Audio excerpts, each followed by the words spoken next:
l'insigne honneur de recevoir kenn koo xamante ne nii servir na réewam donc mu nekk koo xamante ne ni ñu xàmmee ko lool xam ko loolu itam il fut basketteur ci ay jamono waaye tamit dem ba mujj gi soobu ci en quelque sorte pas langue politique gi sax mais muy am ku muy soutenir loolu sax moo nekk objet débat bi yëpp kooku su ngeen ko déggee du kenn ku dul Khoureychi Thiam sant bi nag ko xaw a yàq mais grawul dinaa ko baal ba émission bi jeex Khoureychi ma am mbégte bu baax a baax di la dalal asalaamaaleykum. waaleykum salaam wa rahmatullah Jibi na nga def. maa yaa ngi ci jàmm. maa ngi sant alhamdulilah. macha allah gëj nañ la gis ba jàmm. waaw gëj ngeen ma gis ci écran yi. waaw ci écran yi waaye Sénégal sama loxo nin na ci ceeb bi. waaw nin na ci ceeb bi lool.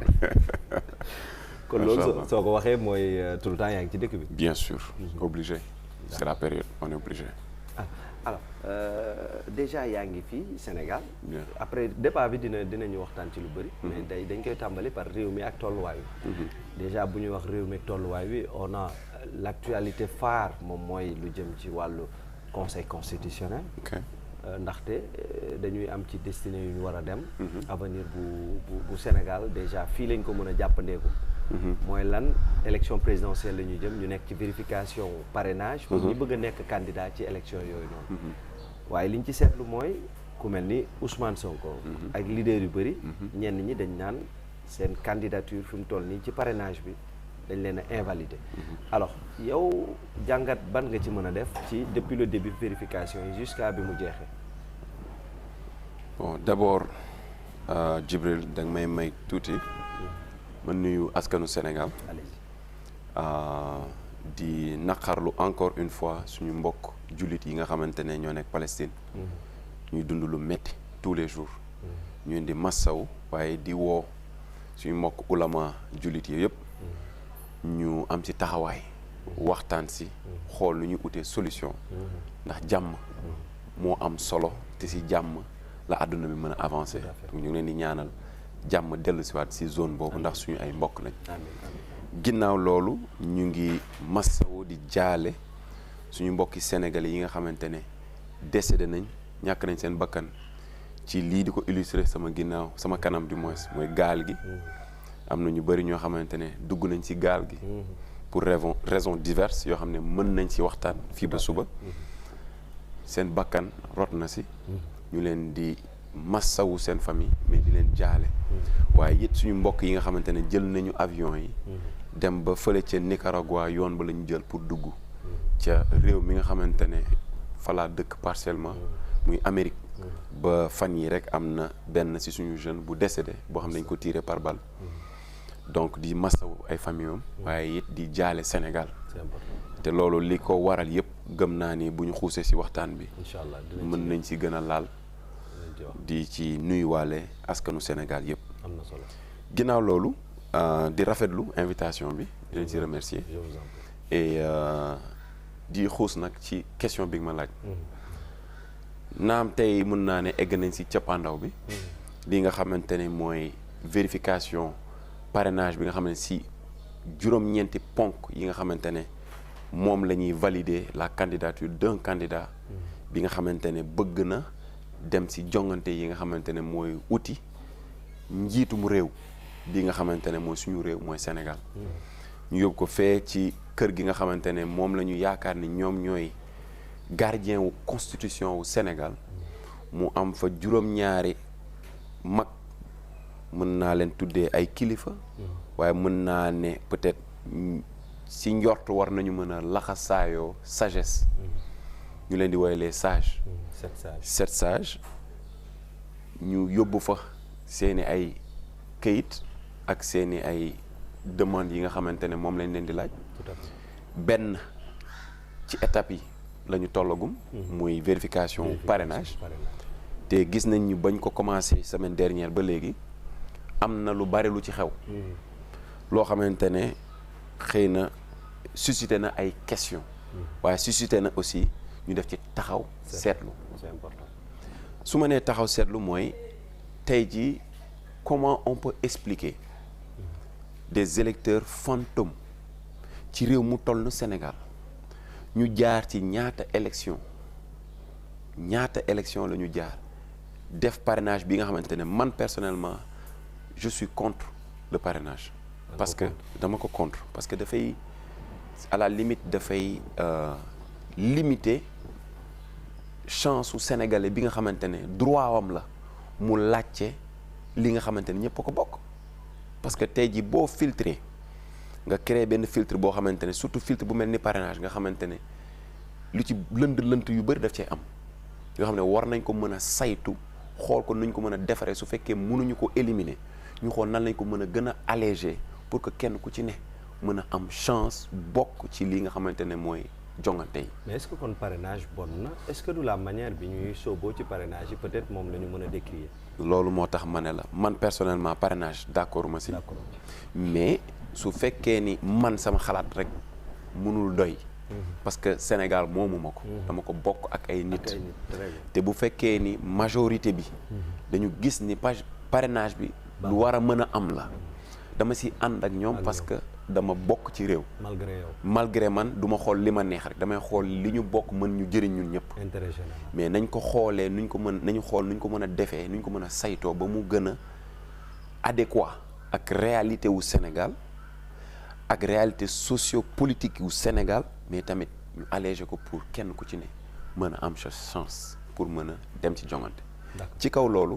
ci laa wax naka la ñuy expliquer plus de milliers et de milliers d'électeurs fantômes yoo xamante ne ba candidats yi demee déposer seen parrainage am na ñoo xamante ne dañ leen invalider directement. Pourquoi vous parlez de qui fantôme quoi, d'électeurs fantômes? Merci.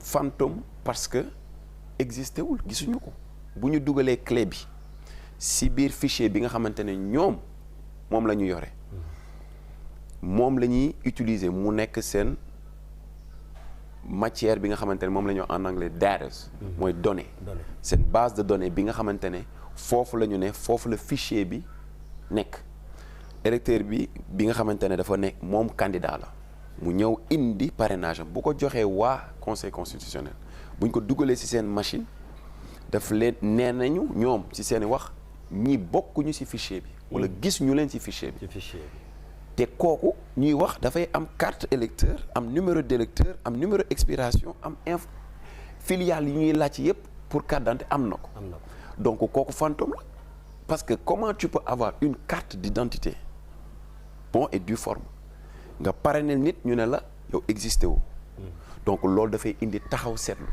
parce que loolu la Amadou Ba bu Pastef daal di souligner par rapport ak candidature Bassirou Diomaye Faye comment comprendre benn nit boo xamante ne ni bindu na yor na carte am ba pare ñu ñëw ñu ne ko bokkoo ci li nga xam te mooy fichier bi. moo tax ma ne fantôme. d'accord parce que ki ne bokk naa nga koy dégg te gisoo ko kooku fantôme la. dina naan jinne yow mos nga gis jinne. man déedéet mosoo ko gis. moo tax tubaab bi da koy wooye j'ai vu le fantôme. d'accord donc c'est des électeurs fantômes.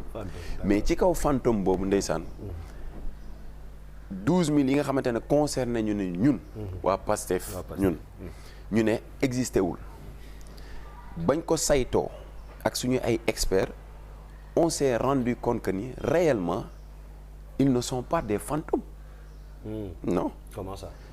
aujourd'hui ku defe naa ni ku seetaan démb suñu experts yi nga xamante ne expliqué nañ ko ci point de presse bi ñu doon def démontré nañ techniquement comment aujourd'hui ils ont décelé failles yi nga xamante ne 12000 yooyu ñu ne fantômes lañ ils n'ont réellement pas été des fantômes mais ils ont été changés à la limite mun naa ne dañ leen a truqué parce que réellement boo xoolee tey fii nga xamante ne technologie foofu la toll waaye ngal la yéen cuune nag munoo cuune noonu ba aujourd'hui on est en 2024 am na loo xam ne boo ko defee ci technologie loo am xarañte am na keneen ku xarañ ni yow mën a déceler sa xarañte wane say erreur ci kaw loolu ndawi Pastef yi nga xamante ne yàlla may na leen xam-xam ci lii nga xamante ne mooy informatique nga xam ne ñoom ñoo constitué suñu équipe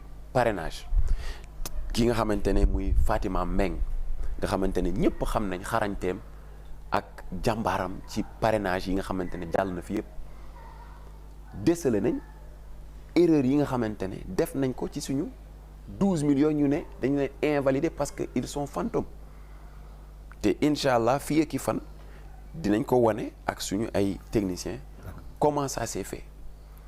donc loolu ñu ngi koy ñaawlu bu baax. mais en attendant ñuy wan faay yooyu yëpp. waaw mais est-ce que tamit nekkul woon tamit aussi risque. le fait que Diomaye ñu jox ko les parrainages li ñuy wax. populaire waaw citoyen ou populaire. mais non pourquoi mu nekk risque.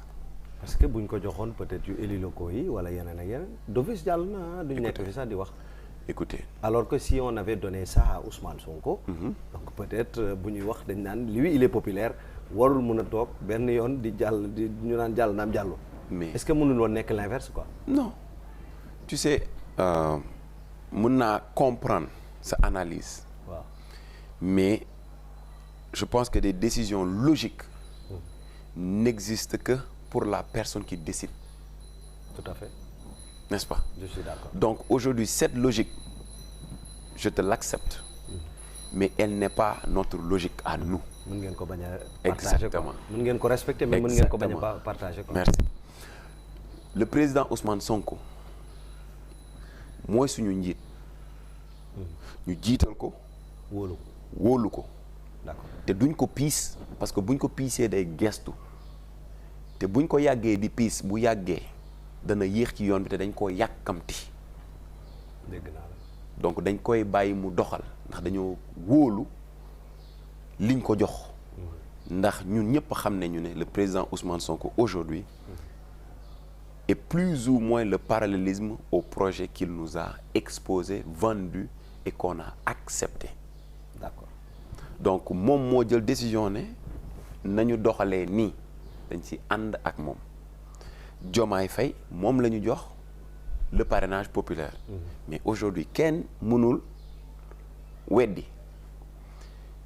ni au moment où la décision joxe nañ ko ne la fiche 111 sera la fiche qui va être parrainée populairement pour le PASTEF mais ci ngay doog a xam lan mooy essence su parrainage au Sénégal parce que fii tous les candidats les 93 qui ont déposé ou bien les 200 candidats qui ont plus ou moins dem jëli fiche pour ne dañuy dem wuti parrainage mais gisoo ci picc laa la wax ci mbedd bi muy fëgg kër ne da ngay dem uti parrainage.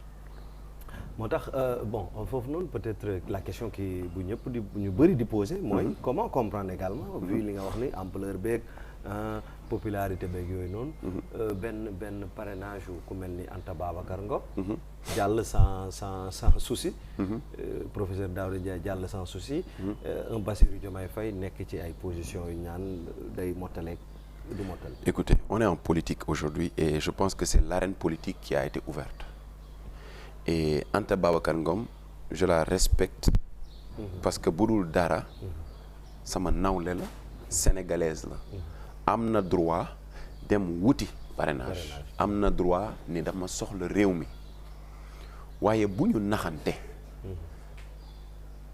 saa yi Anta Babacar Ngom démb la démb su ma nee démb mooy mën naa fàttaliku Anta ba mu dooreek léegi dugg ci langum politique bi.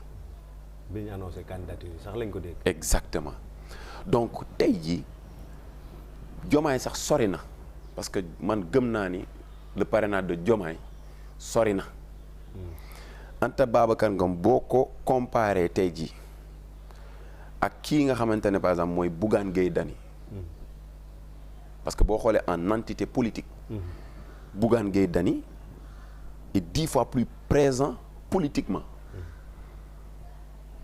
dans la zone sur le terrain comme sur les réseaux sociaux politique que Anta Babacar Ngom et nous savons que budul dara il a abattu un travail parce que Bougane il a eu de l'expérience. il a de l'expérience am na vécu donc tey jii suñu nee Bougane dafa war a mottali plus de presque 18 000 tendant vers 19 000 parrains d'où Anta Babacar Ngom bi nga xam ne démb la commencé tuuti lu ma ko mais damay wax rek analyse.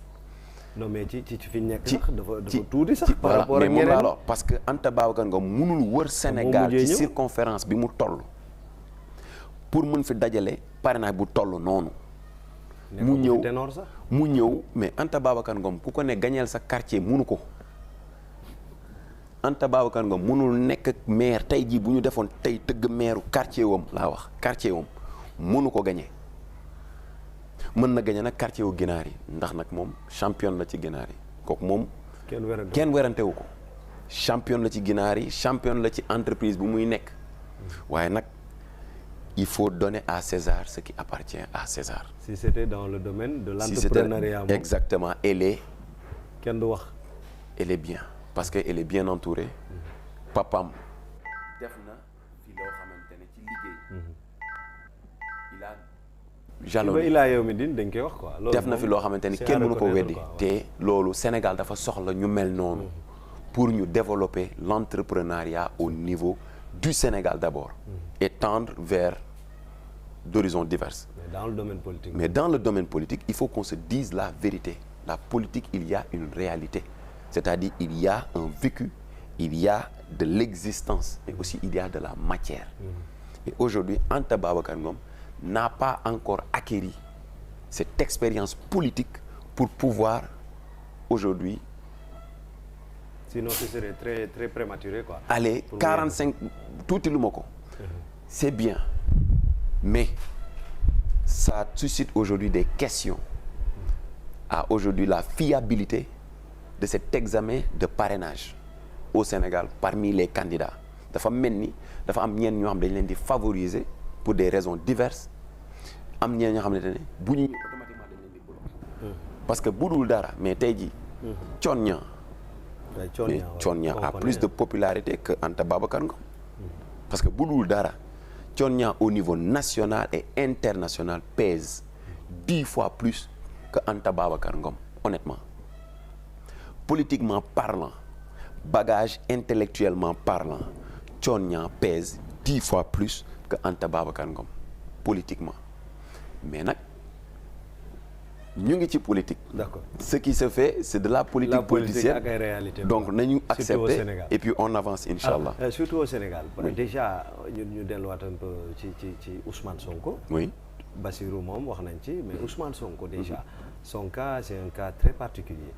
Moom invalidé nañu ko bon ci wàllu parrainage vérification parrainage par le Conseil constitutionnel. Ousmane Sonko donc ñuy waxi quittance. dem bay waxi attestation mooy quittance bi ci waa CDC. donc naka nga koy mën a comprendre quoi koo xam te ni dem na joxe xaalisam ñu jox ko quittance après mu ñëwaat dina ko invalider quoi. Merci bi nga souligner ni dem na ba joxe donc ça veut dire que le président Ousmane Sonko a toujours été dans la légalité. Bien sûr. Son mandataire Ayib Daffé dafa dem déposer chèque bi mu déposer chèque bi dañ ko recevoir ñu recevoir ko jox ko wàccuwaayam defal ko li war ci ku déposer jox ko première étape bi ba mu dem ba def déclaration bi dem Assemblée nationale ci seen liggéey mu informé ni le président Ousmane Sonko a donné c'est 30 millions comme dépôt et il a reçu quittance am. Quelques minutes plus tard, qu'est-ce qui s'est passé? Ce sont ces administrateurs yi nga xamante ne ñoom ñoo accepté woon xaalisam ñoo génn def point de presse ne non na ay bi ñëwaat ñu delloo ko xaalisam parce que raison X Y Z on ne peut pas recevoir xaalisam. Mais qu'est-ce qui s'est passé entre bi muy indi di déposer bañ ko jox quittance ba mu dem. ba l'information bi muy devenir publique. Qu'est-ce qui s'est passé? D'où vient la question? Il y a de la politique ou bien de la main politique derrière cette décision. Raison pour laquelle il n'a pas reçu le papier aujourd'hui bi nga xamante ne moo ko doon permettre tey mu dëggal quittance am mooy c'est-à-dire luy wane ni encaissé nañu xaalisam. ñu invalider ko ci loolu parce que invalider wuñu président Ousmane Sonko pour des raisons de parrainage. Ils n'ont même pas traité son dossier. Et comment vous pouvez aussi traiter un dossier sans pour autant ki nga xamante ne mooy mandataire am présent wul c'est-à-dire ngeen ubbi ko mu ñëw ngeen wax ne non yow amoo ki nag ngay xamee ni amu ko mais balaa nga wax am na ay préalable yoo xamante ne dañ ko waroon respecter ci procédure bi ba pare. mais d'après eux nee nañu respecté nañu lépp sauf si que nee nañu bu ci benn pièce manquée ci parmi les 9 ou bien. mais naka la ñu xamee ni pièce bi manqué na. ah xëy na dañoo jokkoo waa CDC. dañoo jokkoo waa CDC dañ ko scellé c'est scellé. Même bu ñu jokkee waa CDC mais il faut toujours donner le bénéfice du doute à la personne. Je suis d'accord. Pour pouvoir aujourd'hui balancer parce qu'on parle de justice. Je suis d'accord. Le symbole de la justice c'est une balance. ñëpp tolloo ko. balance la donc tey jii bu lu ñu sele bàyyil ba mu ñëw nga ubbi ko nga traité dossier nga xool nga la yow lan moo tax moom matlewul su fekkee da nga gis ni matlewul même bu fekkee am nga information bi mais par courtoisie diplomatique il faut respecter les normes administratives. Tu ouvres le document devant la personne bi nga xamante ne moom la ñu mandaté. soo ko ubbee mais vous traitez le dossier et il y aura des explications qui vont être faites par rapport au manquement. Peut-être il y a eu des dossiers qui ont été joints pour cette raison.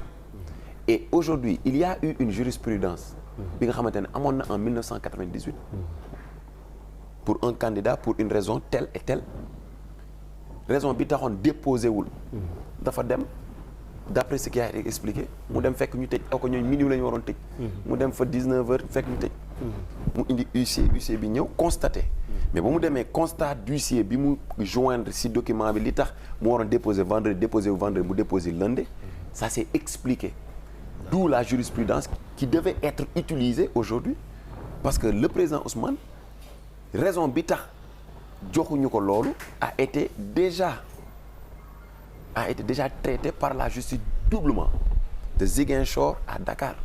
Il y a eu des décisions de justice qui ont été rendues en la faveur de sa candidature ou bien en la faveur de li nga xamante ne mooy koy yóbbu ci candidature am. Mais loolu indi ay jafe-jafe ba juridiquement les avocats ont su et ont pu joindre des documents yi nga xamante ne ñooy expliquer la raison et le pourquoi de quoi. Donc il fallait que du moins au Conseil constitutionnel les vérificateurs ñu am benn élégance administrative traiter le dossier correctement comme il le faut pour mën a balancer la candidature de tout un chacun et raison bi nga xamante ne ñoom moom lañ joxe elle n'est vraiment pas du tout c'est-à-dire c'est pas du matériel boo mën a sukkandiku. dëgërul daal. non mais non quand même il faut qu'on soit sérieux mënoo ci c'est pas du matériel boo xamante ne tey jii ils peuvent nous faire avaler ça pour nous dire on invalide le président Ousmane Sonko juste parce que lii moo tax pour man li ñu def c'est de la politique politicienne. C'est tout. alors mu ngi noonu moo tax bu ngeen déggee tamit yeneen yi son ci ginnaaw ngeen xam ne plein air la ñuy tourner. macha allah pour vous satisfaire. mais ñooñu dañ leen di def clin d'œil ñu nekk ci secteur informel bi ñoo am jom la ñuy liggéey itam. ñoom la dëkk bi gën a soxla. macha allah petite et moyenne entreprise. waaw c'est ça quoi. ñoom sax ñooy doxal dëkk bi nag. ñoom ñoo koy doxal ndax ñoo fay jiite. ñoo fay jiite am na ñu bëri ñoo xam ne fay ñu juuti fay ñu impôt. fay ñu dara te ñoo yor entreprise yu mag yi te ñoo yor yu mag yi. c'est compliqué am na ñoo xam ne ils ont de grosses entreprises yoo xamante ne tey jii l'impôt ba ñuy fay. dawoon na dimbali ci budget wu Sénégal mais fonctionnement wu Sénégal. waaye Sénégal ñiy fay moom bariwul. wala boo faree ci boor bi. waaw ñu làqal la sa lii. boo faree ci boor bee ñu feeñal la ne la fayal. naqari naa dégg mais c'est la réalité malheureusement dans ce pays mais sûr. on espère que dina changer d'un moment à l'autre. bien sûr inchallah bientôt. ma lay rappeler rek ne ñu ngi ci suñu émission entretien bu ñuy def ak Khoureychi Thiam nekkoon tamit basketteur en plus tamit nekk fi mu toll nii kuy soutenir Ousmane Sonko donc Ousmane Sonko qui je rappelle moom mooy njiital Pastef donc Pastef nag ñu nekk fi mu toll nii ci ay demal ak dikkal ndaxte fii réew mi toll itam ñu ngi ci phase vérification parrainage bi ginnaaw bi ñu ko tëjee après contrôler ngir mën a wax ñan ñooy candidat définitif yi nga xamante ni war nañoo bokk ci élection présidentielle 2024. alors élection yi lu ñu ciy gën di dem ñuy gën di dund ay procès bi ci mujj mooy procès Ousmane Sonko ak Mame Mbaye Niang le 4 passé janvier donc la ca tukkee xam nañu ko daanaka contrainte par corps donc la ñu dindi. waaye li ci des lépp daanaka dañ ko maintenir. alors bi nga jotee itam loolee di verdict bi. ban impression nga ci am. Écoutez, comme on est en politique et le Sœur Niang il fait de la politique. Il fait partie de si benn entité politique. Tout à fait. C'est normal que procès bi am tournure politique. Parce que tamit nañ ko wax te dee mosuñu gis fenn fu ñu amee problème de diffamation mu dem ba toll fii ba egg niveau bi ba ñu koy utiliser comme arme pour bloquer un candidat à la candidature, c'est-à-dire à la magistrature suprême. C'est-à-dire à la limite, c'est plus ou moins même ridicule. Parce que quand même, on parle de diffamation, mon grand. Tu parles de ni ñu xool nu ñuy def si ay lënt pour mën a bloquer nit. Mais fii ñun ñëpp xam nañ lii dëgg. bien sûr xam nañ lii dëgg te fii ñu jëm. dëgg dana leer parce que Olof Njaay dafa ne fu dëgg jëlee escalier rek. xëy na la dul dëgg dana jël ascenseur jiitu ko fa. waaye yàgg danañu dox daje. te bu ñu dagee dëgg musul am gàcce ci lu dul dëgg dëggee mujj. du nee na daf ko diffamé. nañu doxal le temps nous édifiera incha allah. danañu xam ndax li président Ousmane wax dëgg la wala du dëgg. xëy na nag ni politique demee ak ni situation demee njuumte ci benn lettre mu yóbbee la diffamation ba ñu ne dañ koy politiser ba jéem a xool nan lañ la ci éliminer. wala teg la ay daan yoo xamante ne dana la indil ay xat-xat. xëy na bu ñu demee ba ca kanam bu ñu defaatee assise justice parce que lu war a am la nekk. il faut que ñu defaat assise tout le temps dañ koy la wax justice sénégalaise. Il y a des gens justes qui dirigent la justice. aussi il y a des gens yoo xamante ne war nañu saytuwaat seen serment bi ñu def pour servir la nation, servir le peuple, mais rien qu'en disant la vérité et juger rien que pour njëriñu parce que tu ne juges pas pour nit keneen tu juges pour dëgg pour askan bi mais am na ñoo xamante ne tey dañuy juger pour nit wala pour intérêt wu benn entité pour quelle raison je ne sais pas. Est-ce que je vais poser des questions? Oui. Le moment venu ils vont devoir rendre des comptes parce que il faut que ñu def auditu justice foofu la Sénégal toll parce que dafa am buñ ko waxee buñ ko waxul kumba am ndey ak kumba amul ndey ci Sénégal bi. waaw Rebeuss am na ko sàcc ginaar. ba tey jugé guñ ko. am na ko xam ne def nañ ko mandat de dépôt ba tey ubbi wuñu dossier am di ko xool. am na koo xamante ne tey sàcc na ay milliards ci Sénégal mi ngi dox di taxawaalu di wax soxlaam di dox soxlaam. ba pare di ŋàññ góor ñi. nga xamante ne 15 Sénégal jëluñu ko te servir nañ Sénégal plus de fukki at ak juróom. am na ñoo xamante ne tey seen bakkan rot na te xamuñu lu ko rot. am na ay manifestations yu fi amoon na suñu ay doomi Sénégal yoo xamante ne plus de 80 personnes yoo xamante ne seen bakkan rot na ci. justice waroon na mën a def lu mu budul dara pour la paix de leur âme et aussi pour rendre justice à leur famille ñu def ci sax enquête ñu wax li leen rey ki leen rey ak lu tax ñu dee yàllaa koy tudd waaye nag am na luy sabab bakkan bu rot. parce que loolu dafay dëgëral société. am na ñoo xamante ne joxoon nañ leen fi suñu alal. pour ñu doxal ci lii nga xamante ne mooy jafe-jafe bi amoon ci àdduna bi yëpp muy Covid bi plus de 1000 milliards ba tey ji xamuñu fu xaalis bi dugg wala lan lañ ci def wala bu ñu ci wooyee ñenn ñi pour ñu ñëw leeral waa askan bi te mu nekk luy yoon. dañuy bañ wala duñ ci sawar. te nag.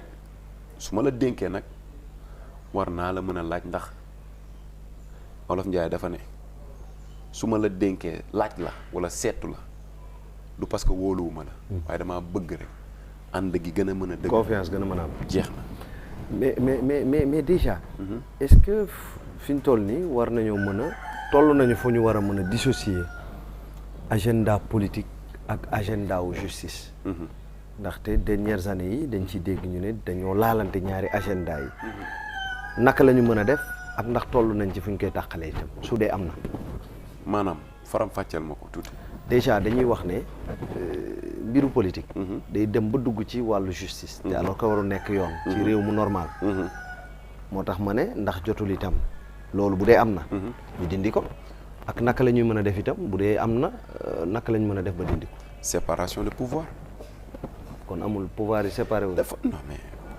fii Sénégal ñëpp xam nañ ni séparation de pouvoir lu war la loolu moom dans un pays normal dañ ko développer su fekkee on veut rester dans l'amateurisme parce que il y a un développement professionnel et il y a un développement d'amateur nous sommes un pays sous-développé et nous tend c'est-à-dire on tend vers un développement professionnel si on veut rester dans le développement amateur c'est-à-dire li ñuy dund nii mën nañ ko bàyyi noonu effectivement nguur gu ñëw làq say juge làq sa police làq say gendarmerie làq sa armée def li la neex mais bu boobaa l'armée ne devient plus souveraine la police et la gendarmerie ne deviennent plus souveraines aussi parce qu'ils sont là pour servir la société l'armée est là pour servir le peuple la justice est là pour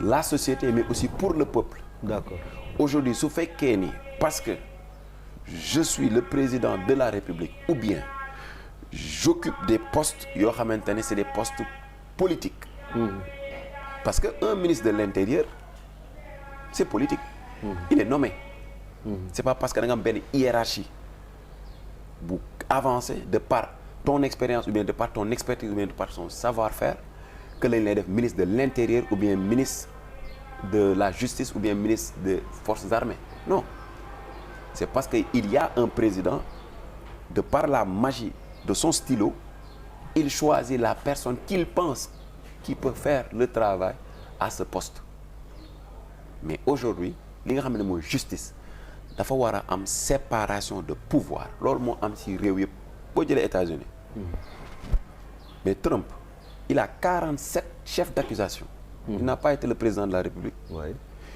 Et là on va vers des élections présidentielles aux États-Unis il se présente n'est-ce pas est-ce qu'il a été ébranlé par le président en exercice non et pourtant il est poursuivi par la justice sous peine même il peut en tirer même une perpétuité parce qu'il a 47 chefs d'accusation mais mi ngi doxi soxlaam mi ngi doxi soxlaam te mi ngi battre campagne am en ce moment mi ngi dem di wax ak nit mi ngi def li nga xamante ne loolu la ko yoon may fii léegi yoon di def tamit li mu war a def ci beneen fànn bi mais lan moo tax justice bi am foofu mënul am fii Sénégal mais justice la c'est des droits c'est loi la yu ñuy ériger loi yooyu dañ ko war a respecter mais kan mooy faire respecter c'est-à-dire qui est-ce qui kan moo habilité pour faire respecter la loi kooku il faut nga bàyyi ko ak xelam il faut nga bàyyi ko ak xam-xamam mais il faut nga bàyyi ko moom ak coobareem ngir mu mën a doxal aqulaay tàllam parce que kii di juger ba policier bi mujj dugg police mais da nga am li nga xamante ne mooy serment booy def sa diggante yow ak sa borom ci sa liggéey nga waat ci constitution ne tu vas servir le peuple pour le peuple et rien que pour le peuple c'est-à-dire la justice mais aujourd'hui si la justice devait être rendue pour une cause et derrière monsieur Djibril appelle monsieur Khoureyssi qui est le juge et te donne des raisons politiques su ma nee raison je ne veux pas rentrer dans les détails mais lu ne mën na ci am corruption mën na ci am leneen mën na ci am influence mën na ci am beaucoup de choses mais pour des raisons diverses politiques nga ne ko maa la fal fii defal ma lii ma yokkal la lii wala boo ma defalul lii ma jëlee la fii parce que on a vu des juges qui ont rendu justice qui ont rendu droit et qui ont eu des sanctions par rapport à leur travail c'est-à-dire dañ leen di affecté wala on te met au frigo alors que ça ne devait pas être comme ça góor yépp tey làqu nañu parce que ku ci jëfee ngor ku ci jëfee dëgg ñu waroon la teral sagal la dañ lay toroxal te loolu warul yoon donc pour répondre à ta question il va falloir une séparation de pouvoir pour que tey jii la justice liggéey lu mu war a liggéey le judiciaire c'est-à-dire ki nga xamante ne la suprématie c'est-à-dire le président de la République li nga xamante ne loolu la ko yoon may mu doxalee ko sans pour autant am benn influence. d'accord kon loolu leer na alors malheureusement nag waxtaan bi dafa neex. ak sama jaam bi donc moo tax gisuñu sax heure baa ngi dem. te nous en sommes à la fin de l'émission. dafa mel ni xaal bi nga bëgg a daggee nag. non man dégg naa la bi ma waxee bi mu na ayoo xaal ba tey sa xel mi nekkatul ci émission bi. xam naa ne pour yow la nag xaal moom dama la ko comme sama sang nga. sama caamen bi daal dinaa ko sumbi daal balaa ma jóge fii. mais bon pour jeexal émission peut-être on va parler de sport. que loo looy def la. macha allah waaw mais dañoo gis ne nag ci domaine bi nga nekkoon basket bi muy góor comme muy jigéen mais surtout nag góor ñi. donc yàgg na ba ñu gëjee jël dara. te alors que dañu fonkoon lool. ci continent bi. pour ne pas dire àdduna wërngal këpp ci wàllu basket ci góor ñi. lan la ñu war a def ba dekkaat ci niveau bi ñu nekkoon. loo yaakaar ne moo tax fi mu toll nii fa ñu nekkoon ñu jóge fa itam. merci d'abord encore une fois ba nga ubbee branche bi nga xamante ne maa ngi ci ba léegi parce que on est sportif dans le cœur. Ouais. Et puis on pratique toujours c'est juste que on ne pratique plus au haut niveau. Parce que tey sama réew daf ma soxla. te gëm naa ni sama réew bu ma soxlaa damay bàyyi lépp lu ma doon def ngir ñëw servir sama réew te le président Ousmane Sonko dafa di sama réew parce que doomu sama réew la. te le projet PASTEF dafa nekk luy tabax sama réew ma def choix sacrifier suma carrière pour sama réew. loolu moo tax nga sacrifier sa carrière. bien sûr. ah bon. bien sûr daf ko jar parce que aujourd'hui on est croisé la ñuy dund. li nga def du risque c'est le béyoon du risque. àdduna amul lu dul risque ba ngay wàcc sa kaw la risque la ba ngay dem sangu risque la waaye risque bi dañ koy def ngir suñu askan. ngir suñu njabootu ëllëg parce que nos parents ont pris des risques pour que tey ñun ñu mën a toog fii di waxtaan il va falloir que nous prenions des risques mais des risques nobles. amuñu la ci mere. mais est-ce que am na looy def famille sax je veux dire. waaw mais sant yàlla parce que c'est des choix à faire et un choix il doit être respecté parce que ni ku nekk am na choix am na lu mu moomal boppam loo xam ne yàlla si boppam sax daf la sàkk jox la choix. ndax loolu moo lay différencier entre yow ak animal bi raison bi nga am moo lay permettre nga def sa choix. ok donc ci loolu nga ubbil ma brèche ma wax ci li nga xamante ne xam naa ko. ndax dama si juddu màgg ci yaru si pratiquer ko. mooy dund ko jàng ko. donc tey le sport en général balaa may wàcc si basket bi au Sénégal dafa am. problème le sport au Sénégal dafa feebar. Il ne faut pas ñu def amalgame entre ñu ngi gagné Coupe d'Afrique football sport bi yëpp ngi dox. Est-ce que tu sais qu'au Sénégal on a à peu près 47 fédérations. Ouais. Donc sport bi nekkul rek football wala basket wala lamb escrime ci la bokk. dawal fas ci la bokk. les arts rawante gaal ci la bokk. judo ci la bokk. karaté ci la bokk. leneen ak leneen ci la bokk. te yooyu yëpp ba athlétisme nga xamante ne on avait de grands athlètes. ay Jaba moo gën a sonn ay Ami Mbacké Thiam ay Kendo yi. anañu tey ndem si yàlla anañu tey. Le sport aujourd'hui au Sénégal est malade. Tu sais pourquoi? Pourquoi? La première chose c'est il faut mettre les hommes qu'il faut à la place qu'il faut. On a un problème bu sérieux au Sénégal. da ngay gis koo xamante ne da ngay dawal mbege ñoo jox la engin nga koy dawal. Ou de dafay ëw der chirurgien di ëw der waaye der bi ñuy ëw bokkul. ñaari der yi bokkul der buy dund la bii der bu dee la te li ci ëpp deru mala la ñoom ñaar ñëpp dañuy chirurgie waaye chirurgie ba ñuy def bokkul. Donc ce premier problème, c'est mettre les hommes qu'il faut à la place qu'il faut. Ça, c'est la première chose. La deuxième chose, c'est il faut qu'on ait un code sportif au Sénégal boo xamante ne si la ñuy sukkandiku pour mën a tabax suñu sport au Sénégal. yow xam nga ni IASU dee na Sénégal. Nos grands athlètes aujourd'hui ñi fi nekkoon bu njëkk ba ñu si ëpp ci IASU lañ leen jëlee. wala dañu doon def li nga xamante ne mooy sport étude. Mais aujourd'hui sport étude à la limite c'est quasiment impossible parce que on ne donne plus l'amour à ces enfants de faire du sport koo ci gis mi ngi ut dispense pour bañ a def sport école parce que lan parce que il n'y a pas amuñu lu ñuy sukkandiku parce que sport dafa am lu bari lu mu àndal même ñi nga xamante ne dañuy c'est-à-dire les dérivés c'est-à-dire les métiers du sport yi nga xam dañ koy def muy le coaching muy l'administrateur muy même le médecin du sport ça fait partie des métiers du sport dafa am fu ñu war a basé wu si lu ñu war a basé wu sukkandiku pour mën a doxal sport boobu te boo xoolee tey équipe nationale yi nga xamante ne ñooy dox ci Sénégal yëpp xoolal ñan ñoo ko ngañ ñan ñoo fa nekk nañu saytu kenn ku ci ne ña fa ne nañu leen def audit parce que le football aujourd'hui on a besoin d'auditer le football la fédération sénégalaise de football on a besoin de l'auditer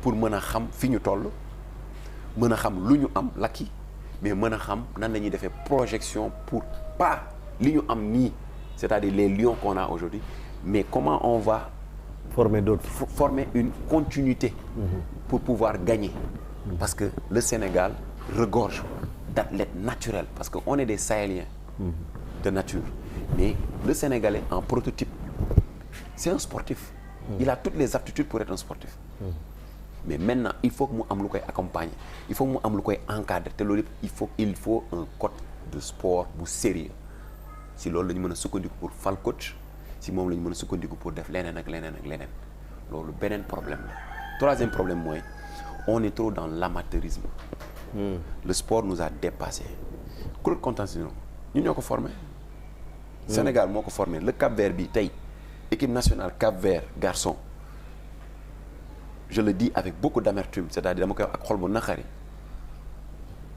mais ils sont plus sérieux dans ce qu'ils font que ñun suñu basket Sénégal góor ñi alors que ñoom fii la ñu jàngisee biir Sénégal suñu ay techniciens yu am xam-xam jàngal leen mais on ne les accompagne pas on n'accompagne pas nos techniciens war nañu mën a def ay formations war nañu mën a def ay voyages man dama ne exemple bu simple bu ñuy dem équipe nationale dañuy coller ay agents yoo xamante ne administratif la yoo xam ne ministère moo ñu koy coller bu ñëwee duñ def dara ñu toog di ñu xool loolu rek la ñuy def dañuy toog di ñu xool ils sont en vacances plus ou moins bu ñëwee dañuy am per diem bu ñuy dem dañuy am per diem mais xaalis boobu ñuy investir noonu mais nañ ko def ci ut ay formation yoo xam ne dinañ mën a gën a xarañ loo suñu ay coach ñu dem si fii nga xamante ne fa la kàngam yi di jàngee ñu indi leen ñu jàngal ñu former ñu accompagner ñu parce que jàng du wees suñu infrastructure tey jii ils ne sont pas en norme comment on peut expliquer aujourd'hui tu as un stade bu mel ni Dakar Arena tu fermes le stade et ñu ne dañu bëgg tendre vers le professionnalisme lii di nga xamante ne mooy bowl bi le BAL Basketball African Leagues bi nga xamante ne c'est sous couvert de la NBA mais les joueurs l'organisation de bowl c'est pour mettre les joueurs sur une plateforme internationale pour pouvoir leur donner des opportunités à se développer aussi vendre la destination Sénégal côté touristique mais aussi vendre la destination Sénégal en termes de talent mais su fekkee ni tey jii la matière c'est-à-dire les sportifs sénégalais n'ont pas l'opportunité aujourd'hui de jouir de leur joyau mais aujourd'hui ils vont développer un complexe bu ñu demee si yeneen sphère pour jouer à un niveau plus élevé. Tout à fait.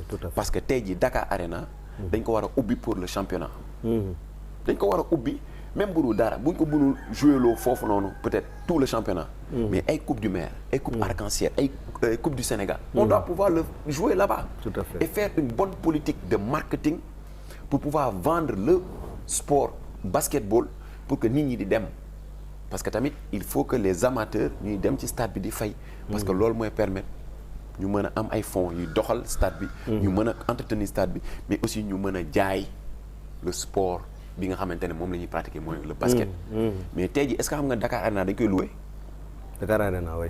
mais moomuñu ko Sénégal moomu ko c'est compliqué moomuñu ko donc loolu yëpp dafa nekk loo xamante ne dafay suuxat dafay suuxal du moins le sport ba tey jii dafa am effet ci résultat yi parce que le résultat c'est-à-dire fini dafa am lu ko jiitu ba pare les techniciens l'encadrement l'administration le management pour pouvoir en déterminer mais pour pouvoir en déduire un résultat c'est-à-dire la victoire d'accord donc tey jii loolu dafay am solo et ci kaw loolu maa ngi encourager mais maa ngi ñaanal suñu lions yi nga xamante ne ils font le football ñu war a dem ci lii nga xamante ne mooy Coupe d'Afrique bi ñu ngi leen di ñaanal yàlla jàppale leen yàlla taxawu leen yàlla dimbali leen ba lii nga xamante ne moom ngeen bëgg yàlla may leen ko mooy Coupe d'Afrique bi ñu indi ko doublé ba bu fa kenn jëlee jafe-jafe bu fa kenn jëlee gaañu-gaañu bu ñu paree ñu mën a delluwaat ci seen i liggéey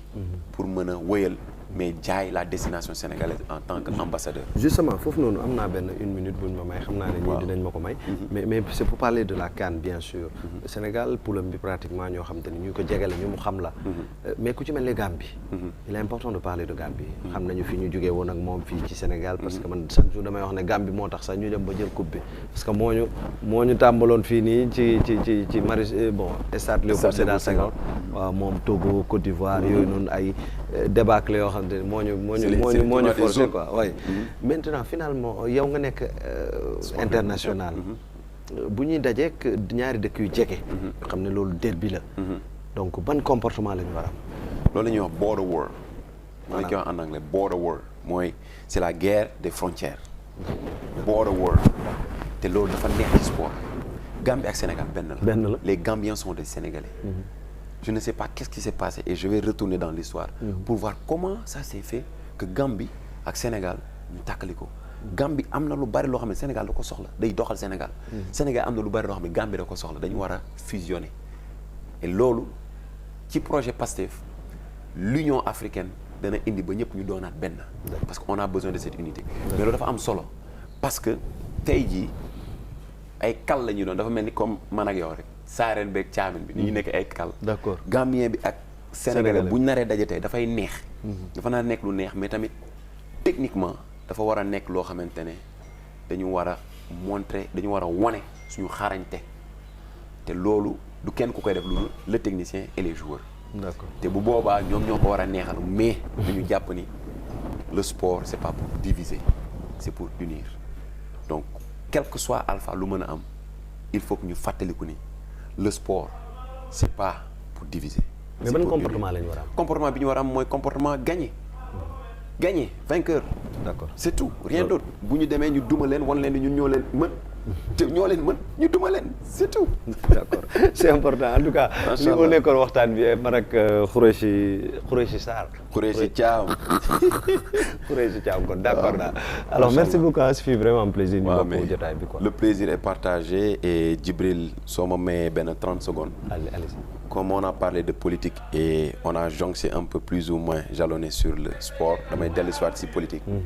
je fais appel.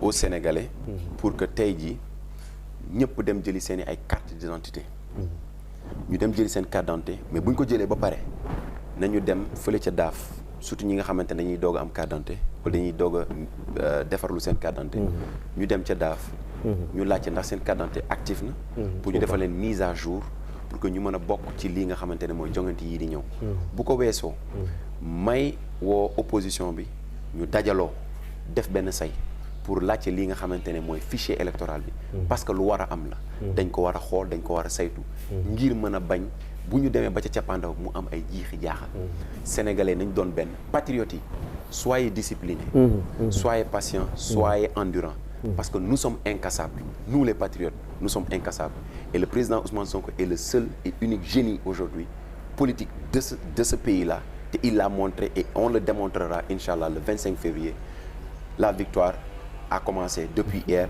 depuis la décision. du conseil constitutionnel. D'accord. Et inchallah lii ci kanam di ñëw dinañ leen wan ni dañuy gagner inchallah et on va gagner. Le changement c'est aujourd'hui et c'est imminent acca lañ ci liggéey bi. jërëjëf merci beaucoup Khoureychi jërëjëf. c'est le Merci Sénégal beaucoup. qui gagne C'est le Sénégal qui gagne. merci beaucoup Jërëjëf. moom sama kàll la mais Macha Allah. waaw kàddu yi am na solo jërëjëf. Jërëjëf. En tout cas di la wax ne revenez quand vous voulez. Inch'Allah. fii ci Inch'Allah. suñu makkaan di Sénégal 7. Jërëjëf. En tout cas c'est fait un plaisir ñu koy dalal. ngir Plaisir waxtaan ak partagé. moom ci réew mi ak tolluwaay bi. on a Bien parlé sûr. comme ni nga ko waxee de politique. Macha Allah. on a un peu parlé de sport di lu muy dund donc bref. loolu moo fi nekk gum. day wane ne la actualité bi ñaar yooyu pour l'instant. ñun ñoo fi gën a donc nekk ci table bi. donc en tout cas ñu koy remercier di remercier képp ku ñu doon suivre tamit ci Sénégal 7. moo xam ci réew mi wala ci biti réew. surtout nag les Sénégalais de la diaspora. Mention spéciale à vous parce que yéen dañuy gis encouragement yi dañuy gis questions yi. dañuy gis contributions yi suggestions yi mais surtout les critiques on en a besoin. on aime ça. ndax mooy tax ñu mën a muy évoluer donc maa ngi leen di nuyu bu baax a baax yéen ñi nekk ci diaspora. maa ngi leen di nuyu bu baax. Sonko président en 2024 Sonko notre candidat merci. Baye Mbaye suma waa ji maa ngi lay jaajëfal Cheikh Bara Ndiaye yéen ñëpp maa ngi leen nuyu képp ku jàppoon ci émission ba mën a yemb itam loolu su ma ko waxee damay wax waa régie du côté de Hamidou merci beaucoup Babacar Sané jaajëf ñoom ñi nekk ci exploitation bi ñoom ñëpp itam cant ak ngërëm ñeel na leen Jili Ismaël tuuti ñoom ñëpp jaajëfal naa leen baax dañ leen di wax rek ne leen bu leen tuxal benn yoon seenub seetaan wéy leen di ànd ak ñun restez branchés scotché jamais déconnecté sur sénégal7.com jaa ngeen jëf merci au revoir. Merci.